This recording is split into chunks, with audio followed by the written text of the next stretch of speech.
ఇది ఏమిటి, ఇవి ఏమిటి అని చెప్పి అడగకుండా ఎప్పుడైనా ఉంటామా? రోజులో ఖచ్చితంగా ఒకసారైనా ఎవరినైనా అడుగుతూనే ఉంటాం అనమాట. మన ఇంట్లో వాళ్ళని కానీ, బయట వాళ్ళని కానీ.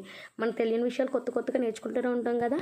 వాటిని ఇంగ్లీష్లో ఎలా అడగాలి అంటే, చూడండి, ఇది ఏమిటి అంటే ఒక్కటే ఉండేటప్పుడు మనం అలా అడుగుతాం, ఇది ఏమిటి అని చెప్పేసి. దాని ఇంగ్లీష్లో మనం ఏమని చెప్తాం? వాట్ ఈజ్ దిస్ అని చెప్పి అడుగుతాం. వాట్ ఈజ్ దిస్ అని చెప్పి అడుగుతాం. ఒకవేళ ఎక్కువ ఉన్నాయి అనుకోండి, ఒకటి కన్నా ఎక్కువ ఉన్నాయి, ఇవి ఏమిటి అంటాం. దాన్ని ఇంగ్లీష్లో చెప్పాలి అని అనుకుంటే వాట్ ఆర్ దీస్. దిస్ ప్లేస్లో దీస్ వస్తుంది, ఈజ్ ప్లేస్లో ఆర్ వస్తుంది. వాట్ అంటే ఏమిటి, అదైతే మారదు.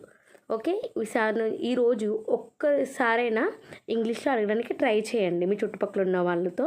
వాట్ ఈస్ దిస్ అని కానీ, వాట్ ఆర్ దీస్ అని కానీ ఎవరినైనా అడిగి చూడండి. ఒక 2-3 టైమ్స్ రిపీట్ చేయండి, ఇంక లైఫ్ లాంగ్ అది గుర్తుండిపోయిద్ది అనమాట.